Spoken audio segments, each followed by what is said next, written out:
Sunak is there doing his, blah, blah, blah, and chatting away to people. All the cameras just zoom off him and follow the boat. Wonderful stuff. Hello, everyone, and welcome to A Very Special Relationship, the podcast that looks at UK and US politics and asks, does America have daddy issues? And how come the UK doesn't call anymore?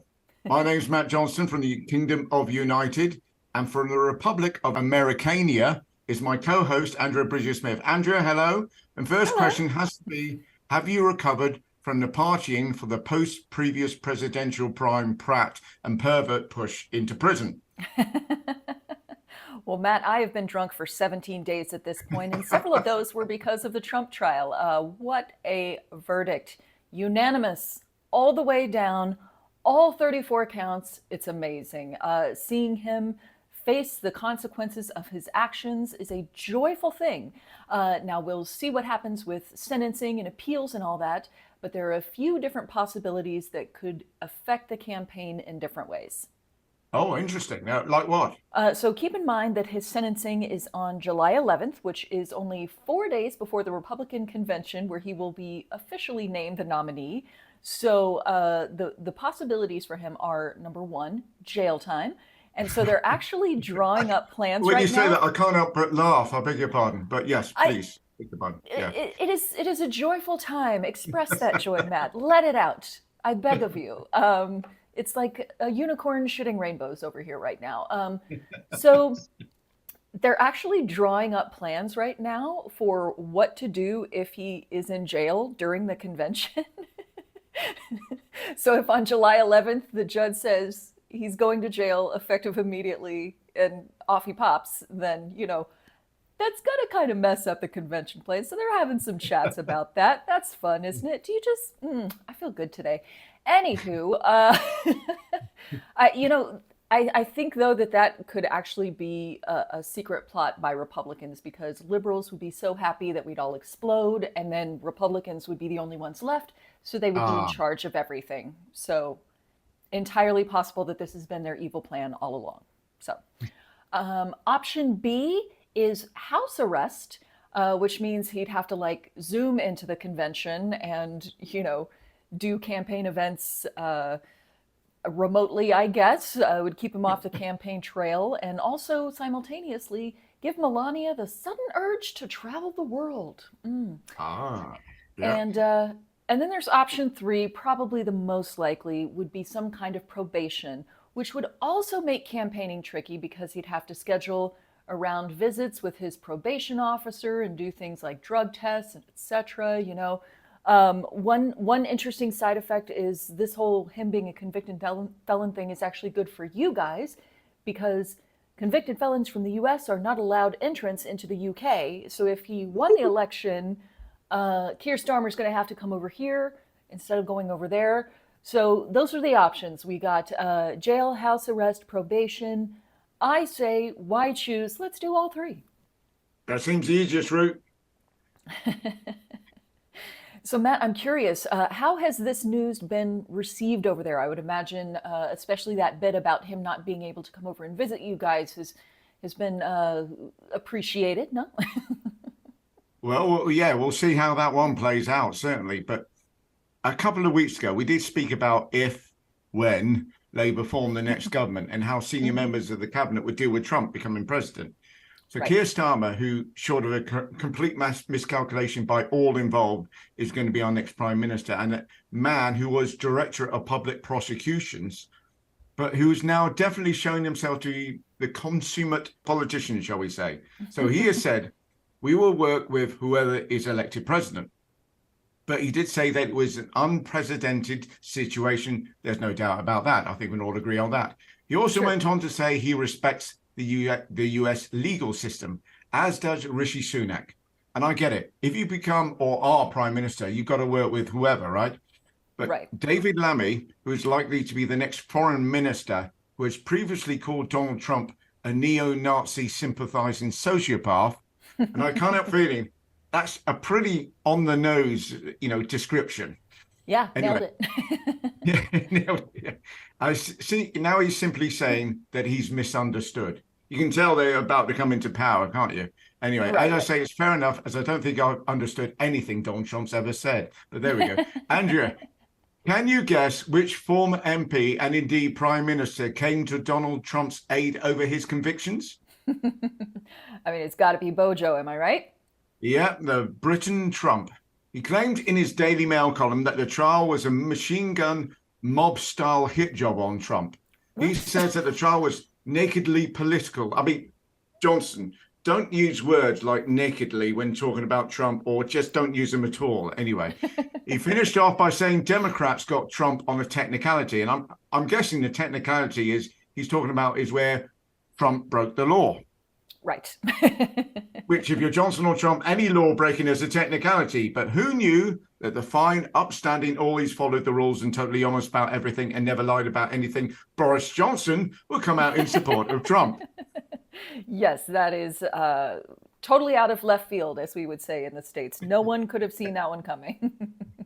But talking of bigots that brown-nosed Trump, Nigel Farage has decided to run in Clacton, a town in Essex, which is synonymous with Brexit. Some 70%, I beg your pardon, voted leave on that fateful day in 2016. But Farage, it will be the 8th time he's run for Parliament. Do you want to have a guess how many times he's been elected, Andrea? Well, since he's on the right end of the spectrum and they don't tend to get democratically elected, I'm guessing not very many. Correct. 0. Yeah, it's like, come on, mate, take the hint. Oh, well, it could be eight times the charm, right? Fingers crossed for him, and toes crossed to cancel out the fingers. Yeah, I heard that he had entered the fray this week, and I think that's exactly what you guys need right now is more drama in your election. Highly recommend it. I also heard that he celebrated his very first day of campaigning by getting a milkshake thrown in his face. And of course, Matt and I send all of our best to that milkshake. Here's to the milkshake. Now, a few people thought it was part of a staged hit. They've done things like this before, garner sympathy and try and blame it on the left. It's very, it's very 1930s Germany, shall we say?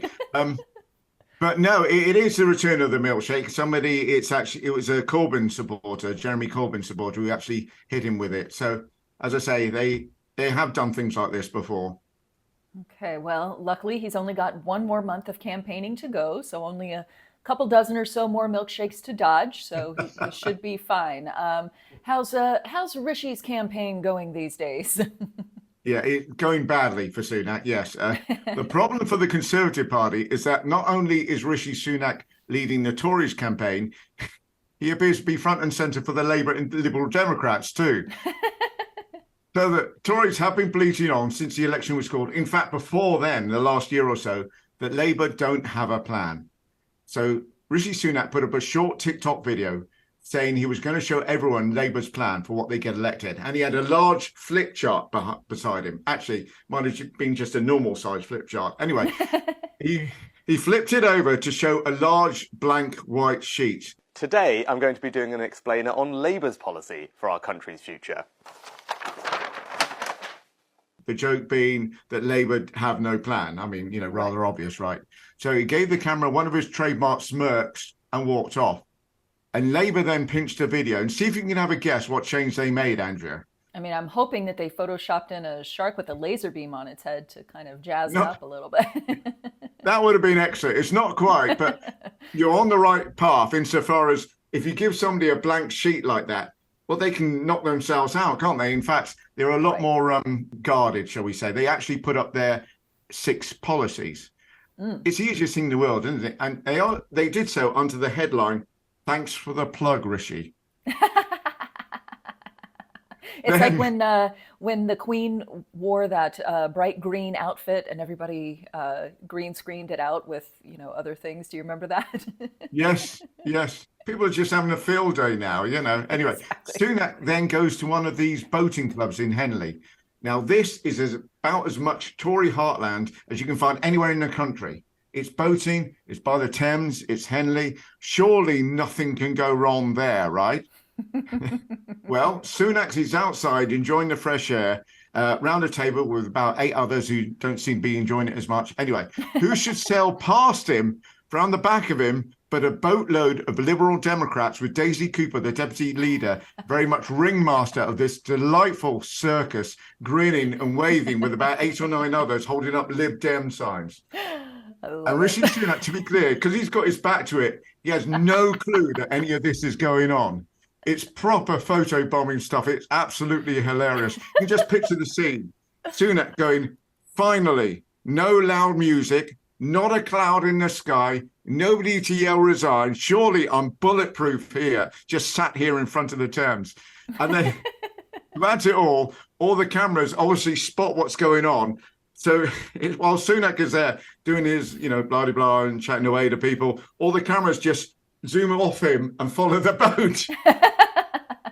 Wonderful stuff. Wonderful. Well, if he's learned anything, it should be not to trust the Thames. I mean, Yes. that's, I think we can all appreciate that. I honestly, I love that he's getting photobombed by the opposition. In America, that's our second favorite type of bomb. Yeah, quite so, quite so. Well, to cap off an interesting first week of campaigning, the two leaders, Starmer and Sunak, took part in a TV debate last night. And it got quite heated, actually, quite surprised. Sunak kept repeating the lie that Starmer's plans for the country would put up every family's taxes by about £2,000. Now, bearing in mind, under this government, we have the highest taxes for 70 years. You're like, is that a door you want to be knocking on? Really? Yeah, it seems like he'll make things more expensive for families. Wouldn't go over well coming from the party that, has actually made things more expensive for families. Yes. This is like your trick, yes. So Starmer then laid into Sunak about his hedge fund background, how only a decade or so ago he was betting against the pound, and the country suffered because of that. But the underreported highlight, as far as I'm concerned, has to be when they were both asked, with record waiting times on the NHS, if they had a loved one that needed urgent life-saving medical care, would they go private? Starmer, to be fair to him, said no, and Sunak said yes, which is significant because that's the first time in over 6 years he's told the truth about something. So there's going to be a shed load of debates to come involving quite a few of the leading political figures over here. And Starmer and Sunak will face each other again on the 26th of June. Well, I'm looking forward to more of that. That sounds exciting. Yes, me too. It was, as I say, it did get quite heated, did get quite impassioned. So if we can see that sort of thing again, yeah, I will genuinely be looking forward to it again. Yeah. So, Andrew, I wanted to ask, I have been fascinated with the Trump trial and the framing by the right and calling it a political witch hunt, blah, blah, blah, and how the whole thing's, horribly political, that sort of thing. I also spotted Dr. Anthony Fauci being grilled by the eminent virologist, that is Marjorie Taylor Greene. It was just such a staggeringly rude, disrespectful, and ignorant display. Yes, she has a very specific playbook, and basically that playbook is she asked to talk to the manager, and she's like, "Did you know that your employees pooped on my shoes?" And then they go, "No, there's nothing on your shoes, and my employees wouldn't do that." And then she's like, "I can't believe that you're okay with your employees pooping on my shoes. You must be involved in a far-reaching shoe poop conspiracy, and I'm going to make sure everyone knows it." And then you're so worried that she's mentally ill and having some kind of psychotic break that you can hardly even muster the rage that she deserves for being so crazy. It is strange. And I have to wonder, and I might be playing it over here, but it seems like sometimes America is going back to the dark ages. In Europe, when we had the Enlightenment period and questioned religion and embraced science, this seems to be the opposite. So I want to ask you about that, but also the relationship between MAGA individuals and more enlightened, that word again, people like yourself.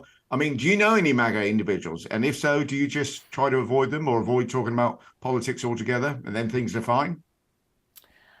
Honestly, I don't know very many, and the ones that I do know, we try to just not talk about politics at all because it doesn't usually end well. Yes. I will say I definitely live in a bubble. I live in a city that is very liberal, and I don't spend a lot of time talking to the other side, and I admit that freely. I kind of like it that way. I don't go out of my way to leave the bubble, if I'm being honest. I have though, in the past tried to understand them at times. Like, I have to say, honestly, I get why people voted for Trump the first time, even Mm, though mm. I never would have done that.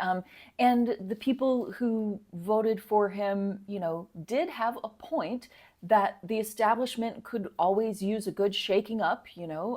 Sometimes things get stale and stagnant, and there's government corruption. That's all completely true.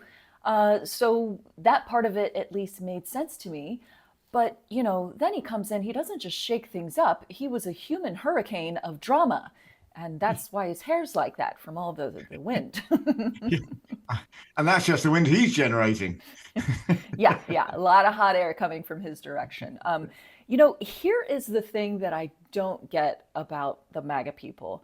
And we may have talked about this before, but Mm. you know how we've all had that friend or relative that's always in some kind of drama, and you're like, oh, they need help, let me help, and then there's more drama, and so you help again, and then they need to borrow money, and then they need to borrow money again, and they never quite pay you back. And Matt, you've encountered people like that, right? We all have. Yeah.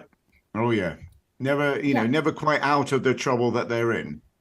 Exactly. And, Mm. at first you think they're a victim of circumstance, and then after a while you realize, wait a minute, this person is bringing all of this on themselves, and they keep wanting other people to bail them out, and they become really irritating after a while. And you're like, get your shit together and stop mooching off of me, Yes. And this is conservatives' least favorite kind of person over here, and I think as well over there. They would rather let Yeah. a person starve to death in the gutter than to give their hard-earned money to someone who might be mooching off of them. I mean, is that right? Yeah. I, 100% agree. Yes. But that is who Donald Trump is. He is your screw up uncle that can't do anything right. He's always asking you to bail him out of a problem that he created. And they think he's God instead of weird Uncle Dave. I'm freaking baffled by it. Yeah, me too. How it is rather strange, isn't it? When you look at the amount of businesses that have failed under his watch, as it were, everything with Right. Trump on the sides, yeah. Exactly. And they keep saying that, like, he will improve the economy. And it's like, he doesn't know how to do business, guys. Like, the Mm. businesses, they keep failing. They keep, just recently got busted for a $500 million in fraud charges. Like, this is not the person that we should be asking to fix business in this country. Yes. It doesn't make sense. What about you guys? Do the left and the right actually communicate over there still, or is it as polarized as we are? Is everybody kind of stuck in their own bubbles? Yeah, I think there's a lot of people being stuck in bubbles. Yeah. When Jeremy Corbyn, I got a lot of time for Jeremy Corbyn. I think he still talks a lot of sense, Hmm. but I'm aware that life has moved on. But you go on, and Twitter can be, Twitter can be like a real minefield for this sort of stuff. Sure. And when you try and go on, say, yes, we understand about Jeremy Corbyn, blah, blah, blah, people are now still sort of turning around going, I will never vote for Starmer because of what he did to Jeremy Corbyn. So there's that, obviously, from the left. They can be Mm. pretty intolerant, Yeah. ironically. Mind you, having said that, the left never really consider themselves liberal in a true sense. They're quite Interesting. happily to turn around and well, certainly over here, the left Yeah. have they don't consider themselves illiberal or neoliberal, but they don't consider, it's about being a socialist first and foremost, Mm. which I kind of get again. And I have sympathies with that approach, certainly more than the right. The Right. right seem to take more of a joy in just throwing insults at people. Yes, that's kind of how things are over here. It's very much about, like, I'm sure you've heard the expression, "We're doing this to own the libs." Oh, You yeah. know, Oh, yeah. everything's about owning the libs, and Oh, the latest is that all of the GOP senators have said we are going to stop cooperating with the Democrats because we're upset about Donald Trump's trial. And it's like, oh no, now you're going to stop cooperating? At what point was there any yeah. cooperation coming from the other side? Like this, it's like, Yeah, oh heavens, how will we deal with this? that's a totally empty thread, isn't it? Yeah. Completely, Wow. completely. Speaking of famous trials, there is one other notable trial going on. There's that old saying about closing a door and opening a window, and this window is Hunter Biden's trial, the president's son. Now, just let's hop on the logic train and see if you can follow me here, okay? Okay. So Biden orchestrated the Trump trial and the conviction. He is so powerful that he engineered all of that himself just to punish his opponent during an election year, but he can't keep his own kid from being on trial. Is that logic making any sense to you? Yeah, that would seem strange, isn't it? Especially as I thought the Democrats, like the Labour Party, basically control the whole legal system and the courts. Right, exactly. That's why we get our way with the Supreme Court. Oh, no, wait, actually, never mind. It's strange as well that because Johnson, more than just about any person, realized that he was never going to follow the law, never going to follow the rules. I suppose the same for Trump. Rather than have somebody who'll keep them in line, it's about then all the rules and the law are on. Another thing that came out of the the debate last night was that Sunak did say that he would be ready to leave the ECHR, the European Court of Human Rights, Oh, scarily. And to be fair to Starmer, he turned around and said, no, that's not going to happen on my watch. He says, I don't want the UK to be a pariah state. And I'm like, Sunak's going, it's like we're talking two separate languages. right, right, exactly. All right. Well, on that note, Matt and I are going to continue to be pro human rights, but we are also going to wrap things up for today. I want to thank everybody for listening and watching. We are going to take next week off because I am going to the belly of the beast. I'll be visiting our nation's capital. And Matt, I will be sure to say hi to Marjorie Taylor Greene for you. I know you're a big fan. And also, I believe that you have a performance to plug. Is that right? How very kind of you, Andrea. I'm actually taking part in the Paddington Immersive Show that's happening at South Bank in London. But I have to say, Marjorie Taylor Greene probably wouldn't like it. It's about a bear, basically from South America, that teaches people to be kind. So, yeah, Oof. it's not her sort of thing at all. Yeah, immigrants and kindness. No thanks. Yeah. Yeah. All right. Well, guys, if you are in London, please do go check out the performance. Go support Matt. You get to meet him in person, which would be very exciting, and see what he can do on stage. He's been working very hard on this, and I'm sure it's going to be awesome. Thank you again, everyone, for listening and watching, and we will see you in 2 weeks. Bye-bye. Bye-bye.